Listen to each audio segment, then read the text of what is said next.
regardez l'invité de la rédaction sur la panafricaine Medi 1 et merci de nous rester fidèles. Parenthèse poétique, c'est ainsi que s'intitule humblement le nouveau recueil de poèmes de Jerry Gwenaël Azilinon, un jeune auteur prolifique qui souhaite cette fois entraîner les lecteurs dans l'euphorie de nos imaginations respectives. Dans cet entretien, nous explorons les motivations derrière ce choix littéraire, son univers poétique, l'évolution de son écriture et son processus créatif unique. Monsieur Azilinon, c'est un plaisir de vous recevoir. Merci Alexis pour l'invitation, c'est toujours un plaisir de me retrouver sur le plateau de Medi 1. Après Un peu de nous et de Journey of a Broken Hearted, qu'est-ce qui a motivé ce choix de poursuivre sur la lancée de recueils de poèmes? Ça a toujours été une continuité. La dernière fois, je disais que je ne suis pas devenu écrivain pour finir romancier, parce que très souvent on me demande toujours mais c'est pour quand le premier roman? Et moi je pense que mon talent, si je peux l'appeler comme ça, ou mon génie, c'est dans les poèmes, et donc du coup je veux creuser cela, et je veux aussi donner une autre image des poèmes, parce que souvent on pense que les poèmes ce sont des brouillons de ce qu'on pourrait finir après romancier, et je voudrais donner une plus grande ampleur à ce domaine poétique là. Cette fois-ci, dans quel univers souhaitez-vous plonger vos lecteurs? Quand on parle de poésie, quand on parle de poème, on parle bien sûr d'amour, de sentiments, voilà, de ressenti. Et c'est toujours sur ces sens-là que j'essaie de jouer, en explorant bien sûr de nouvelles dimensions. On va dire que les sujets restent quand même les mêmes, mais j'essaie de transporter les lecteurs dans une dimension supérieure à celle des précédents recueils. En comparant, parenthèse poétique, à votre premier ouvrage, quelle évolution percevez-vous dans votre style d'écriture?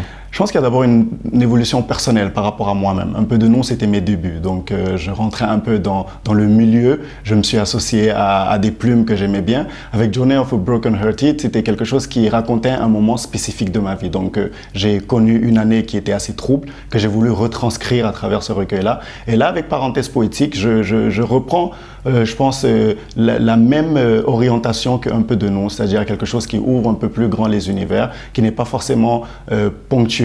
Voilà, qui ne parle pas d'une année ou d'un moment en particulier, mais qui est quelque chose qui peut traverser les âges et traverser les époques. La rédaction d'un livre peut être une expérience passionnante, mais aussi exigeante. Pouvez-vous nous partager ce qui vous passionne le plus dans ce processus créatif et ce qui pourrait représenter un défi pour vous?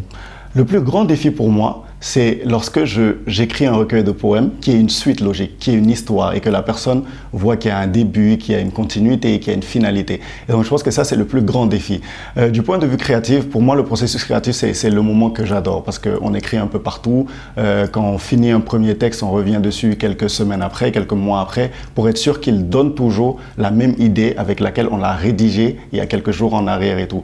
Et ce processus créatif, c'est un processus durant lequel j'aime bien impliquer des personnes pour avoir des avis différents, pour avoir des visions et pour savoir comment est-ce que chacun s'interprète ce poème-là. Et donc, du coup, je pense que ce sont les deux aspects qui sont les plus passionnants lorsqu'on est en train d'écrire un recueil. Et qu'est-ce que vous aimez moins? Ce que j'aime moins, c'est la peur, en fait, de se dire « et si ça ressemblait au dernier ?» C'est-à-dire, est-ce que je ne suis pas en train de faire la même chose? Est-ce que je ne suis pas en train de parler des mêmes choses en changeant juste de mots et de termes? Parce que ça, je pense que c'est la crainte de tous les écrivains et la mienne en particulier. En parlant de votre processus créatif, y a-t-il une recette Azilinon que vous suivez pour trouver l'inspiration et donner vie à vos idées poétiques? Ah oui, bien sûr. Il y a une recette, moi je vais l'appeler la recette Gentleman. Gentleman qui est mon nom du coup d'écrivain. Et la recette pour moi, c'est toujours qu'il y ait dans chaque texte une part de fiction et une part de réalité. C'est-à-dire, je voudrais quand même que dans chaque texte, qui est de la fiction bien sûr, qui est comment est-ce que j'aborde le sujet, ou est-ce que, voilà, la finalité que je lui donne, mais il y a toujours une part de réalité, donc il y a toujours quelque chose qui s'est passé soit dans ma vie directement, ou dans la vie d'un de mes proches, que j'essaie également d'insérer dans ce recueil-là, de sorte à ce que des personnes puissent vraiment s'y identifier, parce que on est combien? On est 7 milliards sur Terre, et je me dis toujours que lorsqu'une personne a vécu quelque chose, il y a forcément 10 millions d'autres personnes qui ont vécu la même chose. En tant qu'auteur, quelles sont les influences qui ont guidé votre plume pour ce troisième recueil de poèmes? Grand Corps Malade a toujours été une de mes grandes inspirations depuis la nuit des temps, notamment Soprano et même Lefa, qui sont des artistes. Soprano et Lefa, rappelons, ce sont des rappeurs, voilà, et Grand Corps Malade, l'éminent slammer français. Voilà, exactement. Et je sais que c'est très contradictoire parce que je n'en ai pas beaucoup dans la littérature, mais dernièrement, je me suis découvert 3 auteurs qui ont beaucoup influencé ce dernier ouvrage. Il s'agit de Yasmina Khadra, déjà, de Paulo Coelho, qui aurait dû inspirer depuis longtemps, mais je ne sais pas pourquoi, c'est vraiment sur ces dernières années qu'il a du coup influencé. Et il y a également Félix Radu, qui est un auteur que j'ai découvert très récemment.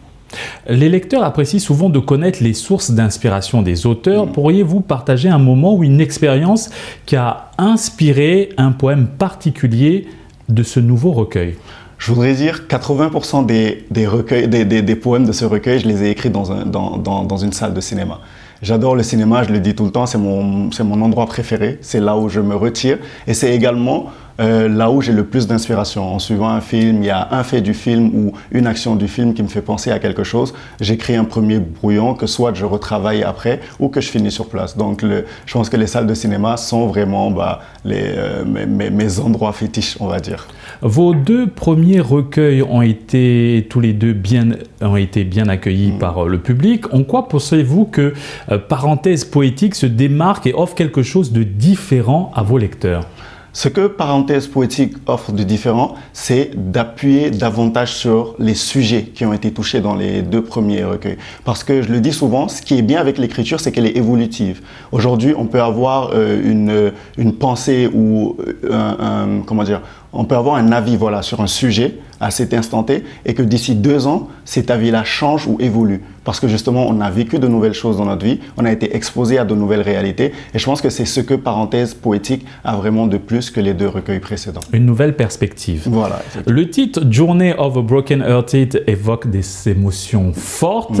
Comment la dimension émotionnelle est-elle aussi présente dans Parenthèse poétique et comment l'exprimez-vous dans vos poèmes?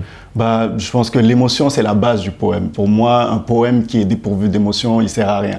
Moi, aujourd'hui, quand les lecteurs ils m'écrivent, ils me disent, quand j'ai même du mal parfois à relire Journey of a Broken Hearted parce que ça me met dans toutes mes émotions, ça me fait pleurer. Et donc, du coup, l'une des recettes également de tous les poèmes, c'est l'émotion.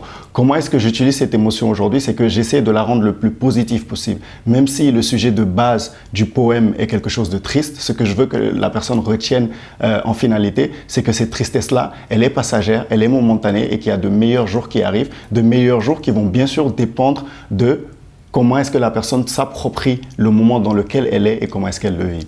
Si vous deviez décrire Parenthèse poétique, comment décririez-vous ce nouveau livre?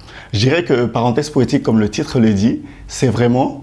On a notre vie, on a notre train-train quotidien, on a énormément de choses qui se passent, on a la vie qui nous met des coups dans tous les sens et il faut toujours, dans chaque journée de notre vie, s'asseoir à un moment donné, ouvrir une parenthèse, qu'elle soit poétique, musicale, culturelle, culinaire, mais cette parenthèse-là, elle est très importante parce qu'elle nous rappelle notre humanité, elle nous reconnecte à nous-mêmes et elle nous permet de profiter et du coup d'apprécier même les fruits des différents efforts que nous avons accomplis durant la journée. À présent, lorsque vous rédigez un poème, quel aspect considérez-vous comme le plus crucial? Le choix des mots, la structure ou l'émotion que vous souhaitez transmettre? L'émotion, mais la structure également. La structure, pourquoi? Parce que je veux que mes recueils soient très faciles à lire.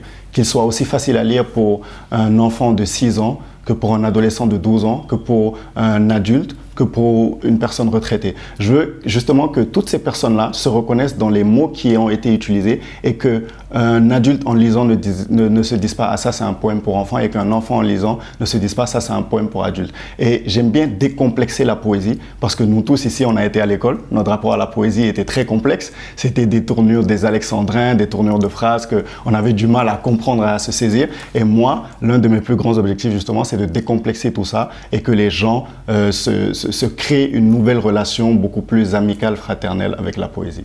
Merci Monsieur Jerry Gwenaël Azilinon pour cet éclairage. Alexis. Merci d'avoir accepté notre invitation et félicitations pour la sortie de votre 3e ouvrage. Merci beaucoup à vous. Et c'est ainsi que s'achève cette émission. Excellente suite des programmes sur Média.